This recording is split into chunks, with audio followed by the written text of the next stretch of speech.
નમસ્કાર દોસ્તો, હું આપનો મિત્ર ફિલસુફ દિનેશ કણેત આપ સર્વનું હાર્દિક સ્વાગત કરું છું આપના પોતાના સૈયારા પ્લેટફોર્મ કણેત ગાઈડન્સ પર. દોસ્તો, સ્પીપા અને સ્પીપામાં જે છે એ 2025માં એડમિશન જે છે એમની એડવર્ટાઇઝમેન્ટ જે છે જાહેર થયેલ છે. આ એડવર્ટાઇઝના અનુસંધાને કેવી રીતે જે છે ફોર્મ ભરવું જોઈએ, ફોર્મ ભરવા માટે લાયકાત શું છે, એની બેઝિક જે છે એ પરીક્ષા પદ્ધતિ શું છે, તેનો ઓલરેડી આપણે લેક્ચર જે છે એ યુટ્યુબના કણેત ગાઈડન્સના પ્લેટફોર્મના માધ્યમથી જોયો હતો, જેનો આપના તરફથી ખૂબ જ સારો સહયોગ પ્રાપ્ત થયો છે. પરંતુ હમણાં દોસ્તો જે છે એ ઘણા બધા ઉમેદવારો મિત્રો જે છે એમના મેલ અને મેસેજીસ મળ્યા છે કે સર આના માટેની તૈયારી જે છે એ સ્પેશિયલી કેવી રીતે કરવી જોઈએ અને એ તૈયારીમાં કયા મુદ્દાઓને જે છે આપણે ખાસ ધ્યાનમાં રાખવા જોઈએ. કારણ શું છે દોસ્તો, સ્પીપાની પરીક્ષામાં જે કઈ પ્રકારે એક્ઝામ કન્ડક્ટ થતી હોય, આ દોસ્તો એક્ઝામ જે છે એ બહુ ટૂંકા સમયગાળામાં કન્ડક્ટ થતી હોય. આપ જોઈ શકો છો, હું અને તમે જ્યારે ચર્ચા કરીએ છીએ ત્યારે હજી એમના ફોર્મ ભરાય છે અને એમણે 20/7/2025 ના રોજ જે છે એ પરીક્ષાની જે છે એ વાત પણ કરી દીધેલી છે. મતલબ કે આપણી પાસે ઓલમોસ્ટ જે છે એવું સમજો દોસ્તો કે ભાઈ અત્યારે 20/5 ચાલતી હોય તો જે છે એ ઓલમોસ્ટ 2 મહિના જેવો સમયગાળો સ્પીપાની એન્ટ્રન્સ એક્ઝામને જે છે પાસ કરવા માટે છે. અને શું કામ સ્પીપા, એમનું દોસ્તો જે છે તમારે જવાબ જોતો હોય કે ભાઈ શા માટે આપણે સ્પીપામાં જવું જોઈએ દોસ્તો, તો વારે તહેવારે જ્યારે દર વર્ષે યુપીએસસી અથવા તો જીપીએસસી ના ક્લાસ 1-2 ના જે છે એ રિઝલ્ટ બહાર પડતા હોય, એમાંથી દોસ્તો 100માંથી 80 વ્યક્તિઓ તો જે છે એ કયા તો કે સ્પીપાથી પાસ આઉટ થયેલા, સ્પીપામાં જેમણે જે છે એજ્યુકેશન લીધું છે, આવા જ ઉમેદવારો હોય છે. તો સ્પીપામાં આટલું સારું એજ્યુકેશન મળતું હોય છે, જે સરકારશ્રી દ્વારા જે છે એ સ્થાપિત કરેલી એક સંસ્થા છે. તો બટ ઓબ્વિયસ છે, કોઈને બી પ્રશ્ન થાય કે સર સ્પીપામાં મારે પણ એડમિશન લેવું છે, જ્યાં મને ફ્રી ઓફ કોસ્ટ સારામાં સારી જે છે એ લાઇબ્રેરી મળે અને સારામાં સારા મને જે છે એ એજ્યુકેટર દ્વારા જે છે એ સિવિલ સર્વિસ પરીક્ષા માટેનું માર્ગદર્શન મળે. તો આજે મારે તમારી સાથે દોસ્તો એ ચર્ચા કરવાની થાય છે કે સ્પીપાનો જે સિલેબસ છે, અને આ સિલેબસમાં દોસ્તો જે છે એ આપણે ત્યાં પેપર નંબર 1 છે અને પેપર નંબર 1 માં જીએસ નો જે છે એ પેપર 1 છે. આ જીએસ નું પેપર 1 છે દોસ્તો, એમાં સ્પેશિયલી જે અલગ અલગ ટોપિક આપેલા છે, આ ટોપિકને કેવી રીતે કન્સિડર કરવા જોઈએ અને આ ટોપિક માટે શું કરવું જોઈએ. 1 બાય 1 દરેકે દરેક ટોપિક જે છે દોસ્તો એનું હું તમને માઇક્રો એનાલિસિસ કરી દઈશ અને માઇક્રો એનાલિસિસના માધ્યમથી કહીશ કે તમે આવા ટોપિક કરો તો 2 મહિનામાં જે છે આપની સ્પીપાની એન્ટ્રન્સ એક્ઝામ પાસ કરવામાં કોઈ પણ પ્રકારનું વિઘ્ન આવશે નહીં. ઠીક છે. ફરી એક વખત દોસ્તો આપનું હાર્દિક સ્વાગત કરું છું આપના પોતાના પ્લેટફોર્મ કણેત ગાઈડન્સ પર.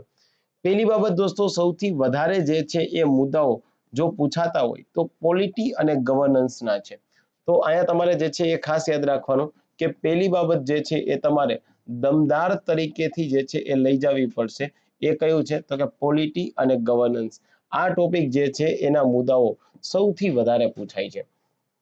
હવે આમાં તો દોસ્તો આપણે પોલિટી યાની કે ઇન્ડિયન કોન્સ્ટિટ્યુશન, ગવર્નન્સ ભારત દેશની જે છે એ ફેડરલિઝમ સિસ્ટમ, આ તો કેટલી બધી બાબતો છે. અને શું 2 મહિનામાં કોઈ ઉમેદવાર જે છે આ વસ્તુ શીખવા જાય તો કદાચ બની શકે કે એ ઉમેદવાર જે છે એ આટલા મુદ્દાઓને ધ્યાનમાં જે છે એ લેતા કદાચ સમય જે છે એ વીતી જાય, અને સમય વીતી જાય પછી જે છે કોઈ માણસ પ્રિપેરેશનમાં બાહુબલી સાબિત થાય તો એનો કોઈ મતલબ નથી. ઘોડા તબેલામાંથી નીકળી જાય અને તબેલો બંધ કરીએ, આનો કોઈ મતલબ નહીં થાય. તો પોલિટી અને ગવર્નન્સમાં દોસ્તો તમારે જે છે એ મેન્શન કરવાનું થાય છે કે જે પહેલો ટોપિક છે પોલિટી માટે અને ગવર્નન્સ માટે, એ પહેલો ટોપિક તમારે કયો લઈ જવાનો છે દોસ્તો, તો કે યાદ રાખવાનું પહેલો ટોપિક દોસ્તો જે છે એ તમારે સંઘીય શાસન જે છે એ લઈ જવાનું થાય છે.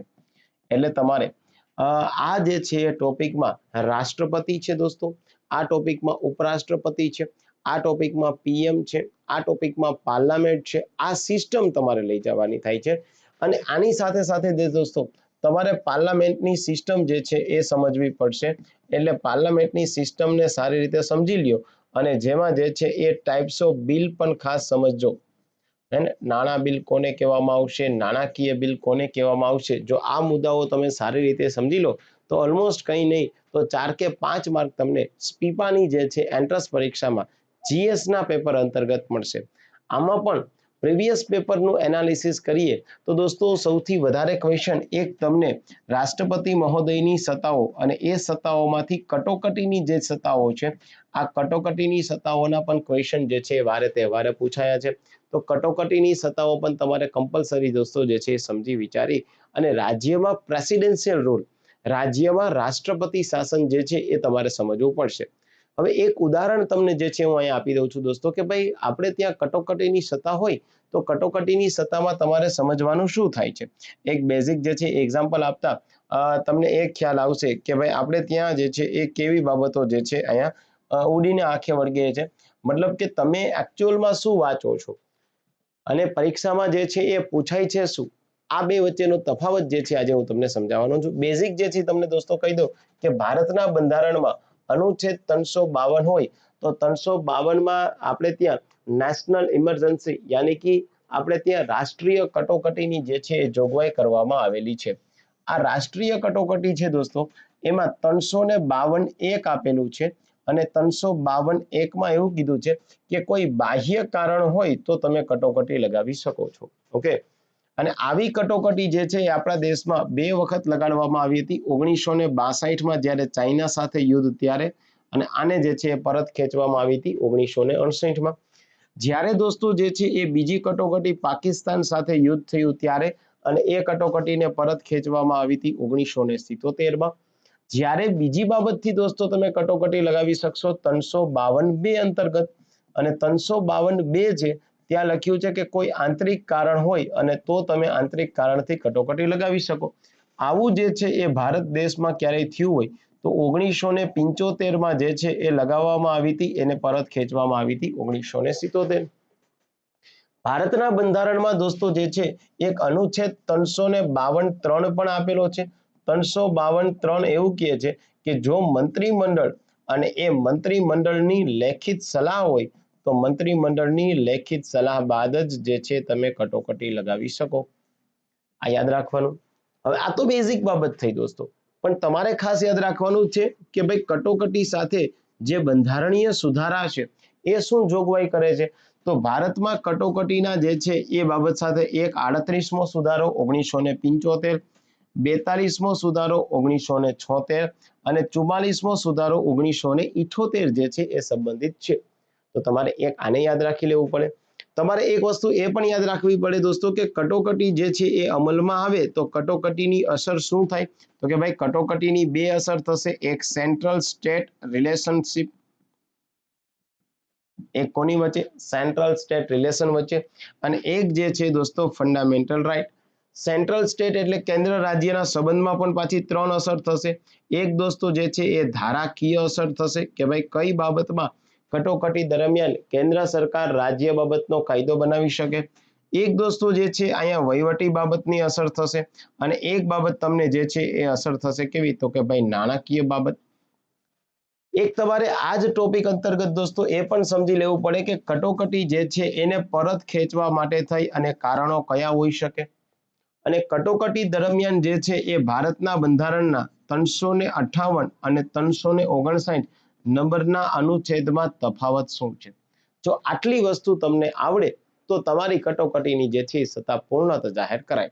આ તો હું તમને બેઝિક મુદ્દાઓ કહું, કારણ કે 358 359 શું છે, ધારાકીય કારોબારી વહીવટી સંબંધો જે છે એ કેવા પ્રસ્થાપિત થાય, સેન્ટ્રલ સ્ટેટ રિલેશન ફંડામેન્ટલ રાઇટમાં અનુચ્છેદ 19 જ શું કામ સ્થગિત થાય, આવા બધા મુદ્દાઓ તમારે જોવા પડશે તો માર્ક આવવાની પ્રબળ માત્રામાં શક્યતા છે.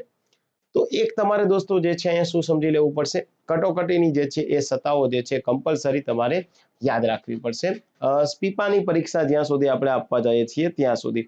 ત્યારબાદ દોસ્તો એક પ્રશ્ન ખાસ પૂછવામાં આવેલો છે, એ ખાસ યાદ રાખી દેવાનું થાય. ભારતીય બંધારણના ભાગ 3, 4 અને 4A, મતલબ કે ભાઈ આપણે ત્યાં ફંડામેન્ટલ રાઈટ મૂળભૂત અધિકાર, ભાગ 4 એટલે ડીપીએસપી એટલે રાજ્ય નીતિના માર્ગદર્શક સિદ્ધાંત, અને જે છે 4A એટલે ફંડામેન્ટલ ડ્યુટી. આમાં દોસ્તો તમારે ખાસ યાદ રાખવાનું થાય છે કે સુપ્રીમ કોર્ટ અને સુપ્રીમ કોર્ટના માઇલસ્ટોન જે ચુકાદાઓ છે, આ ચુકાદાઓનો ઓલમોસ્ટ 1 થી 2 ક્વેશ્ચન દર વખતે જે છે પરીક્ષામાં પૂછાય છે. તો તમારે આવા જે 15 થી 20 ચુકાદાઓ છે, જેમ કે દોસ્તો આપણે ત્યાં કહી શકાય જે છે કે ભાઈ રમેશ થાપરનો કેસ છે, આપણે ત્યાં ગોપાલન વર્સિસ મદ્રાસ રાજ્યનો કેસ કહી શકાય, ગોલકનાથ વર્સિસ પંજાબ રાજ્યનો કેસ થઈ શકે દોસ્તો, કેશવાનંદ ભારતી વર્સિસ કેરળ રાજ્યનો કેસ થઈ શકે, બેરુબારી કેસ થઈ શકે દોસ્તો, એસપી જે છે એ મિત્તલ કેસ થઈ શકે છે, એસપી ગુપ્તા વર્સિસ સંઘ રાજ્યનો કેસ થઈ શકે, ડીસી વાઘવા વર્સિસ બિહાર રાજ્યનો કેસ થઈ શકે છે દોસ્તો, આપણે ત્યાં ફાધર સ્ટેનિસ્લોસ વર્સિસ મધ્યપ્રદેશ રાજ્યનો કેસ થઈ શકે છે, મેનકા ગાંધી વર્સિસ સંઘ રાજ્યનો કેસ દોસ્તો થઈ શકે છે, ભારત દેશમાં અરુણા શાનબાગ વર્સિસ આપણે ત્યાં જે છે એ સંઘ રાજ્યનો કેસ થઈ શકે, શાહબાનુ વર્સિસ જે છે સંઘ રાજ્યનો કેસ થઈ શકે છે. તો આવા બધા જે કેસીસ છે જનરલી નોટેબલ દોસ્તો જે છે 15 કે 20 કેસ એવા છે. મિનર્વા મિલ્સ કેસનું જે છે તમે નામ સાંભળ્યું હશે. તો આવા કેસ જે છે સંગ્રી પ્રસાદ કેસ છે એ ખાસ યાદ રાખી લેવાના. અને કણેત ગાઈડન્સ છે એ કણેત ગાઈડન્સના દોસ્તો જે છે એ આપણે ઇન્સ્ટાગ્રામના જે છે પેજ ઉપર આ બધા જ કેસ અને કેસની સમરી શું છે એ એક મિનિટમાં કીધેલી છે. મતલબ 15 કેસ મુકાયેલા છે તો 15 મિનિટમાં તમારા કેસનો મુદ્દો અહીંયા પૂરો થઈ જશે. તો કણેત ગાઈડન્સના ઇન્સ્ટાગ્રામ પેજ ઉપર જોઈ અને આ જોઈ લેજો, અને ન મળે તો પાછું મને જાણ કરજો, તો હું આપને વોટ્સએપના માધ્યમથી મોકલી આપીશ. ઠીક છે. એક ત્રીજી બાબત દોસ્તો તમારે કમ્પલસરી લઈ જવાની થાય છે, વિવિધ બંધારણીય વર્સિસ જે છે એ ગેરબંધારણીય વર્સિસ જે છે એ વૈધાનિક સંસ્થાઓ. ઓકે, બંધારણીય, ગેરબંધારણીય અને વૈધાનિક સંસ્થાઓ જે છે એ તમારે કમ્પલસરી કરી જવાની થાય. ચૂંટણી પંચ શું કહે છે, નીતિ આયોગ જે છે તો નીતિ આયોગના ઇન્ડેક્સ શું છે દોસ્તો, આપણે ત્યાં જે છે વૈધાનિક સંસ્થા સેબી છે. વૈધાનિક સંસ્થામાં પણ પાછા બે પ્રકાર પડતા હોય છે. એક પ્રકાર છે દોસ્તો નિયમનકારી સંસ્થા, એક પ્રકાર જે છે એ અર્ધન્યાયિક સંસ્થા. તો એક તમારે જે છે એને લઈ લેવાનું થાય. આમાં જ દોસ્તો એક ટોપિક જે છે તમારે બંધારણના સુધારાઓ કમ્પલસરી કરી જવા પડશે. ભારત દેશમાં દોસ્તો 106 સુધારા થયા, પરંતુ આ પરીક્ષા લક્ષી આપ જુઓ તો 40 સુધારા મેજોરિટી રહેશે.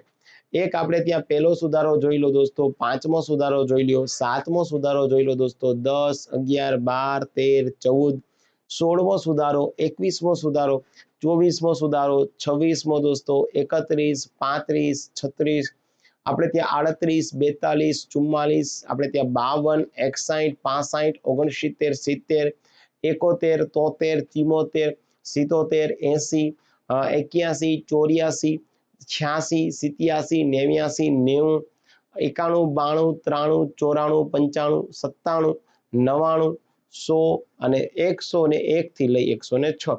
એટલે મહેશ દોસ્તો વધુમાં વધુ તમે 40 સુધારાઓ, 40 થી 45 સુધારાઓ કરી લો. આ જેટલા હું બોલ્યો આનાથી બહાર બંધારણના સુધારાના કોઈ ક્વેશ્ચન હોતા નથી. અમે તમને માઇક્રો એનાલિસિસ કર્યા બાદ જે છે એ કીધેલું છે, કારણ કે કોઈ પરીક્ષા દોસ્તો પાસ કરવી જરા પણ ટફ નથી. જો સ્માર્ટ વર્કથી સિલેબસને અનુરૂપ આપ પ્રિપેરેશન કરો તો ડેફિનેટલી આપણને જે છે એ પોઝિટિવ આઉટપુટ મળવાની પ્રબળ શક્યતાઓ જે છે રહેલી છે. તો એક દોસ્તો જે છે આ બંધારણીય સુધારા જે છે એ બંધારણીય સુધારા જે છે એ ટોપિકને ખાસ કરી લેવાનું થાય. અને એક દોસ્તો ક્વેશ્ચન ઘણીવાર પૂછાતા હોય છે આજ પરીક્ષામાં, એટલે આને કહેવાય છે પરિશિષ્ટ. આને શું કહેવામાં આવશે દોસ્તો, પરિશિષ્ટ. તો એક આપણા ત્યાં શેડ્યુલ છે અથવા તો દોસ્તો જે અનુસૂચિ તમે જેને કહો છો પરિશિષ્ટ છે. આ મુદ્દાને આપ કન્સિડર કરી લ્યો તો કોઈ ચિંતાનો વિષય નથી. ઓકે, ચલો તો પોલિટી અને ગવર્નન્સના સૌથી વધારે ક્વેશ્ચન પૂછાય છે, એમાં મેં તમને 5 ટોપિક આપેલા છે. આ 5 ટોપિક સારી રીતે કરી લ્યો, કોઈ ચિંતાનો વિષય જે છે તમારે નહીં આવે. ડન છે? યસ. ચલો તો એનાથી વિશેષ દોસ્તો આગળ વધુ પોલિટી પછી જે છે એ આપણો કોઈ બીજો ટોપિક કન્સિડર કરવાનો હોય કે જે પરીક્ષા લક્ષી સારી રીતે જેમાંથી ક્વેશ્ચન આપણને મળી શકે છે દોસ્તો, તો એ છે ઇકોનોમિક. કયો છે? ઇકોનોમિક. એના હવે તમને પ્રશ્ન થાય કે સર આમાં પાછા કયા મુદ્દાઓ કન્સિડર કરવાના થાય છે? દોસ્તો આ જે ઇકોનોમિક છે એમાં જે છે એ આપણે જ્યારે પ્રિપેરેશન કરીએ છીએ તો એ ઇકોનોમિકના સમયગાળામાં અને અર્થશાસ્ત્રમાં તમારે શું કરવાનું થાય છે એ પણ અહીંયા જે છે એ માઇક્રો જે છે એ એનાલિસિસ કર્યા બાદ કહી દઉં છું. ઇકોનોમિકમાંથી દોસ્તો પહેલા તમારે સમજી લેવાનું થાય છે ટેક્સેશન સિસ્ટમ. આના ક્વેશ્ચન જે છે એ સૌથી વધારે પડે છે. ટેક્સેશન સિસ્ટમ એટલે અહીંયા હું ટાઈપ્સ ઓફ ટેક્સ એટલે કે ડાયરેક્ટ ટેક્સ કે ઇનડાયરેક્ટ ટેક્સની જે છે એ કોઈ વાતચીત કરતો નથી. અહીંયા દોસ્તો જે છે હું વાત કરું છું પ્રોગ્રેસિવ ટેક્સેશન મેથડ, અહીંયા હું વાત કરું છું રિગ્રેસિવ ટેક્સેશન મેથડ, અહીંયા હું વાત કરું છું ડિગ્રેસિવ ટેક્સેશન મેથડ, અહીંયા હું વાત કરું છું પ્રપોર્શનલ ટેક્સેશન મેથડ. મતલબ કે આવી અલગ અલગ રાષ્ટ્રમાં જોવા મળતી ટેક્સેશન મેથડ છે. અને ત્યારબાદ ટાઈપ્સ ઓફ ટેક્સ, અને ટાઈપ્સ ઓફ ટેક્સમાં પણ ખાસ યાદ રાખવાનું કે ભાઈ ડાયરેક્ટ ટેક્સ કોને કહેવાય, ઇનડાયરેક્ટ ટેક્સ કોને કહેવામાં આવશે, હે ને. તો એક મુદ્દો આ તમે યાદ રાખી લ્યો. અને આમની સાથે બીજો મુદ્દાનો કમ્પલસરી આરબીઆઈ અને આરબીઆઈ ના જે છે એ ફંક્શન છે દોસ્તો, આરબીઆઈ અને આરબીઆઈ સાથે સંબંધિત એમના જે છે એ ફંક્શન, આ કમ્પલસરી જે છે એ પૂછાય છે. તો આ તમારે જે છે એ કન્સિડર કરવાનું થશે, આરબીઆઈ ના જે છે એ ફંક્શન. હવે આરબીઆઈ ના ફંક્શન એટલે એવું નહીં કે ભાઈ આરબીઆઈ જે છે નોટ ઇસ્યુ કરે, આ દરેક કેન્ડિડેટને ખબર જ છે દોસ્તો. પણ આરબીઆઈ શું પોતાની જરૂરિયાત મુજબની જે છે એ નોટ ઇસ્યુ કરી શકે? તો તમારો સીધો જ ક્વેશ્ચન માર્ક આવી જાય અને ત્યાં ગલત આવી જશે. આરબીઆઈ જે છે પોતાની નોટ બહાર પાડવા માટે થઈ અને શું કરવું પડશે? તો કે ભાઈ 1956-1957 થી એક સિસ્ટમ જે છે એ ફોલો કરવી પડશે, જેને નામ આપવામાં આવ્યું છે મિનિમમ રિઝર્વ સિસ્ટમ. આરબીઆઈ જેટલા પૈસા જે છે એ પ્રિન્ટ કરવા હોય એટલા જ પ્રમાણમાં જે છે એમણે ડોલર અને એટલા જ પ્રમાણમાં એમણે ગોલ્ડ પોતાની પાસે અનામત રાખવું પડે. આટલા પ્રમાણમાં ગોલ્ડ અને ડોલર હશે તો જ આરબીઆઈ જે છે એ શું કરે? નોટ પ્રિન્ટ કરી શકે, અન્યથા કરી શકશે નહીં. ઓકે, તો એક તમારે દોસ્તો જે છે એમને યાદ રાખવાનું થાય છે. ત્યારબાદ રેપો રેટ છે, રિવર્સ રેપો રેટ છે. મતલબ કે તમારે આ જ સમયગાળામાં દોસ્તો યાદ રાખી લેવું પડશે કે what is mean by fiscal policy, what is mean by monetary policy. Monetary policy શું છે? ફિસ્કલ પોલિસી શું છે? મોનેટરી પોલિસીમાં પણ ક્વોલિટિવ મેઝરમેન્ટ શું છે, ક્વોન્ટિટિવ મેઝરમેન્ટ શું છે? આ બેમાં કઈ કઈ બાબત આવે? Repo rate, reverse repo rate કેમાં આવે છે? માર્જિનલ સ્ટેન્ડિંગ ફેસિલિટી કેમાં આવે છે? એમની અસરો શું થાય છે એ પણ ખાસ ધ્યાનમાં લેવાની વાત છે દોસ્તો. તો એક દોસ્તો ટેક્સેશન સિસ્ટમ, આરબીઆઈ, અને એની સાથે સાથે છે દોસ્તો એક જે છે એ વેપાર ધંધા યાની કે ટ્રેડિંગ, અને ટ્રેડિંગમાં પણ એફડીઆઈ, એમાં પણ દોસ્તો એફઆઈઆઈ, આના મુદ્દાઓ ખાસ જોઈ લો. અને એમાં પણ દોસ્તો જે છે એ ખાસ મની માર્કેટ છે, કેપિટલ માર્કેટ છે. આ મની માર્કેટ શું છે, કેપિટલ માર્કેટ શું છે, એની અસર શું થાય? બેલેન્સ ઓફ પેમેન્ટ શું છે દોસ્તો? આ બેલેન્સ ઓફ પેમેન્ટ જે છે એને ખાસ સમજી લો. ઓકે, સો ક્વેશ્ચન એ છે દોસ્તો કે આવા બધા ક્વેશ્ચન આપણને જે છે શેમાં મળતા હોય? તો કે ભાઈ સ્પીપાની એક્ઝામ દરમિયાન જે જીપીએસસી ક્લાસ 1-2 ની પરીક્ષાઓ આયોજિત થતી હોય, યુપીએસસી ના ઇવન જે પેપર હોય એ સ્ટેટમેન્ટ કન્ક્લુઝન પ્રકારના તમને જે છે એ પેપર જોવા મળશે. હવે જો એક તમારે જે છે એ આટલી જ વસ્તુ એક મહિનામાં કરવી હોય તો કણેજ ગાઈડન્સમાં મેં સ્પેશિયલી આ બંને વિષય ભણાવેલા છે.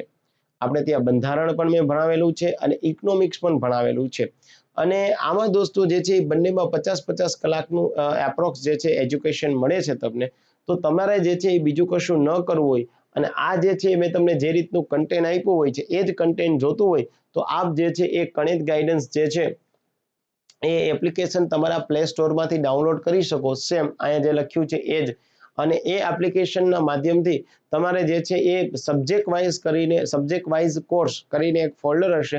આ ફોલ્ડર જે છે એમાંથી તમે બંધારણ અને ઇકોનોમિક્સનો જે છે કોર્સ પરચેસ કરી શકો. રેકોર્ડ કોર્સ છે, આપ આપના સમય અનુકૂળતા પ્રમાણે જોઈ શકો.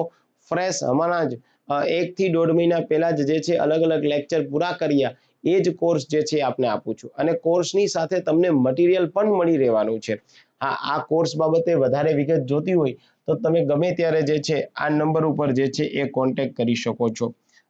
અને તમારે જે છે આજ આવી સ્પીપાની કોઈ ડિટેલ જોતી હોય, સ્પીપા બાબતે તમને કંઈ ક્વેરી હોય તો દોસ્તો તમે જે છે આ નંબર ઉપર પણ ખાસ એક વોટ્સઅપ કરજો 726926026024.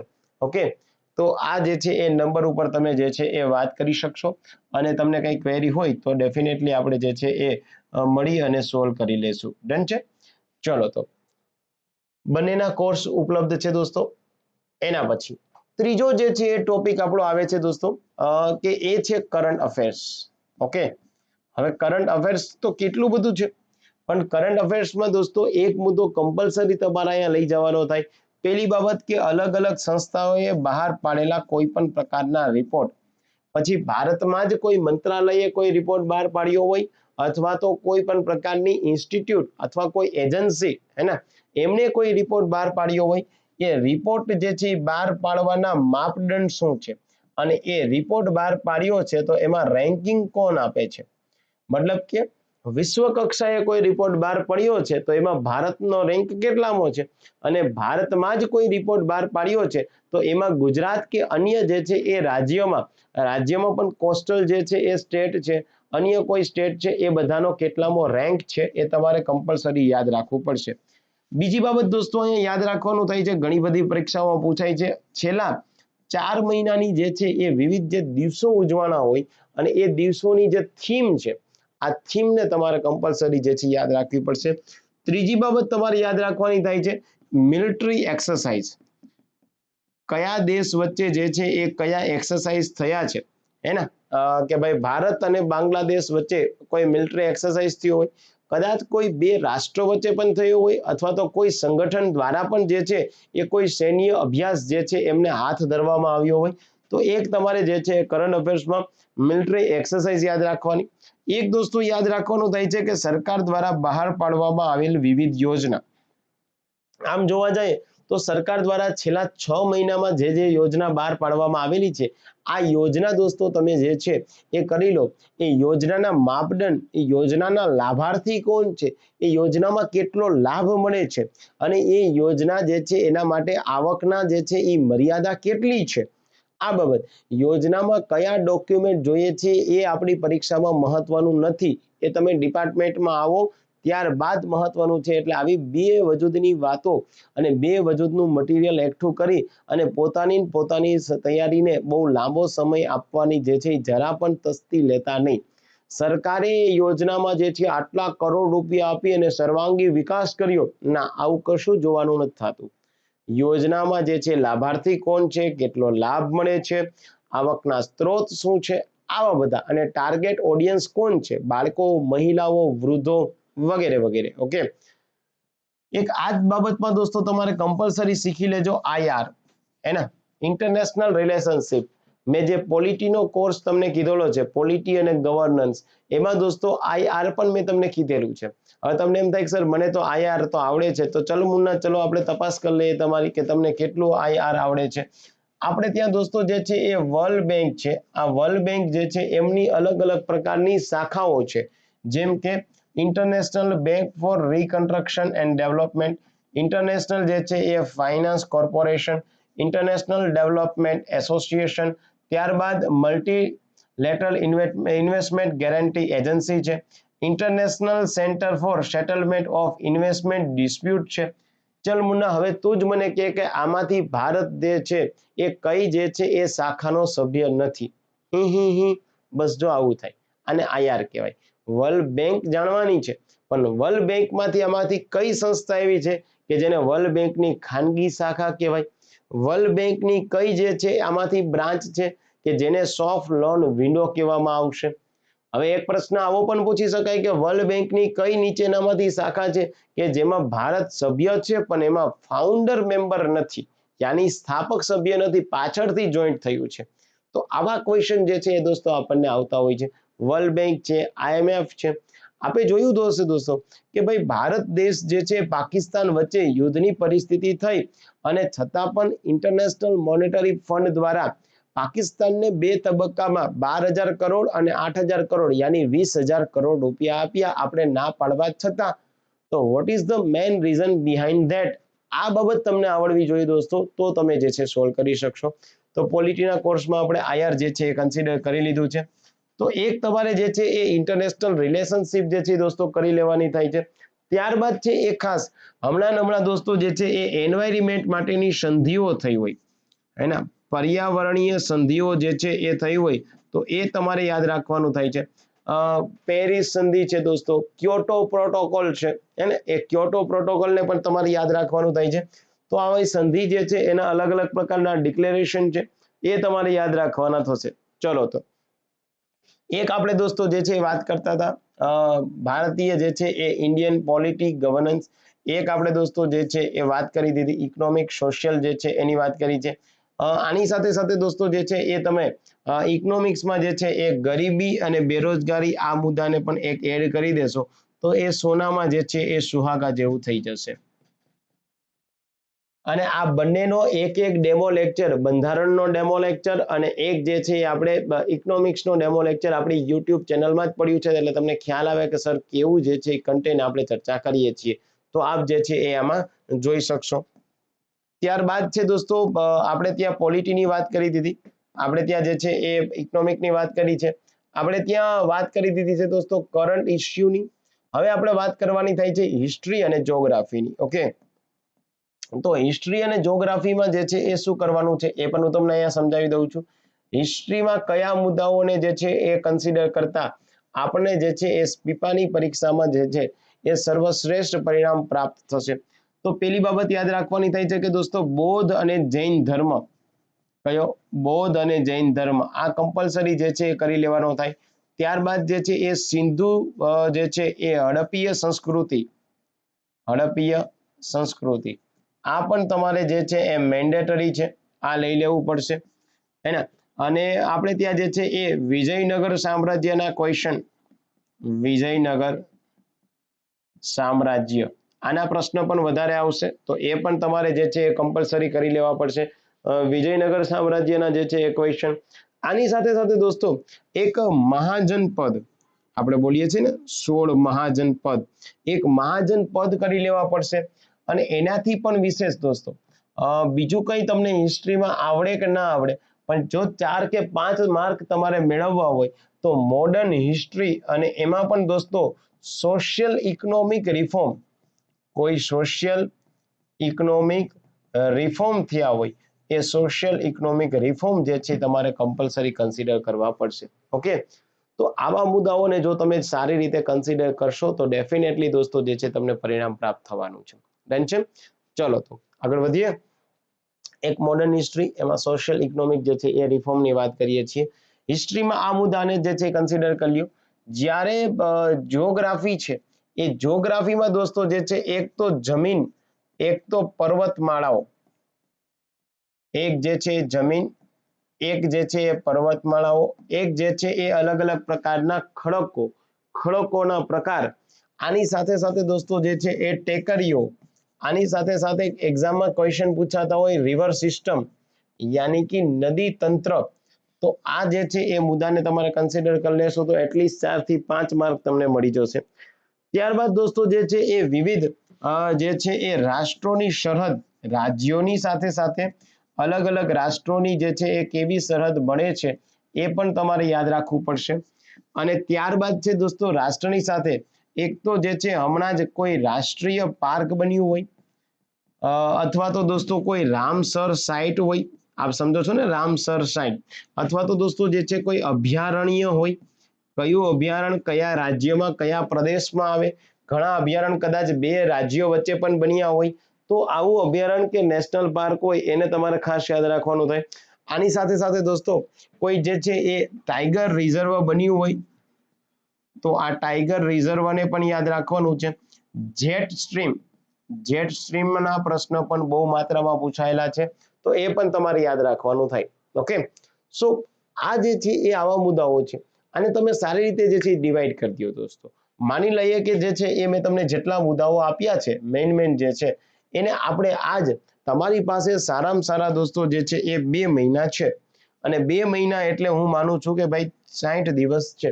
60 દિવસમાં એટલીસ્ટ કંઈ નહીં તો તમે દોસ્તો જે છે 10 કલાક તો સ્પીપા માટે ફાળવી શકો ને, કારણ કે ફ્રી ઓફ કોસ્ટ સિવિલ સર્વિસની એક્ઝામની પ્રિપેરેશન કરવા માટેનો જે છે ગેટ છે, અને આના માટે તમે 600 કલાક જે છે એ આપો છો. એ 600 કલાકને દોસ્તો તમે ડિવાઈડ કરી દો કે 400 કલાક ઓલમોસ્ટ જે છે એ કોને આપી દો તો કે જીએસ ને આપી દો, અને 200 કલાક જે છે તમે આપી દો સી સેટ ને, યાની કે પેપર નંબર 2 જે છે એને આપી દો, GS 1 GS 2.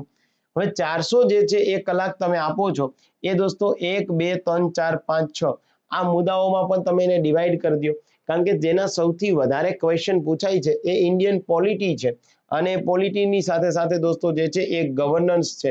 તો આ મુદ્દાઓ જે છે એને તમે વધારે કલાક આપી દો. જેમ કે આ પોલિટી છે દોસ્તો, એ સારામાં સારી રીતે તમે જે છે એ કરવા જાઓ તો તમારી પાસે 80 કલાક જેવું જે છે એ પોલિટી આવી જાય. એટલે એક વખતમાં 40 કલાક કરો તો બે વખતમાં રિવિઝન કરશો એટલે 80 કલાકમાં એ થઈ જશે તમારું. જ્યારે ઇકોનોમિક જે છે એ દોસ્તો કોઈ પણ સાયન્સ કેન્ડિડેટે ડરવાની જરૂરિયાત નથી. ઇકોનોમિક્સ જે છે એ સાયન્સ કેન્ડિડેટને પણ સારી રીતે જે છે ફાવશે, એમાં કોઈ ચિંતાનો વિષય નથી.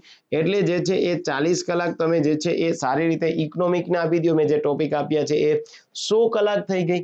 ત્યારબાદ દોસ્તો બંનેમાં પાછી 40 કલાક આપી દો રિવિઝન કરવા માટે, કારણ કે બંનેમાંથી દોસ્તો જે છે માર્ક આપણને સારા મળશે. એટલે 140 કલાક તમારી એ થઈ ગઈ.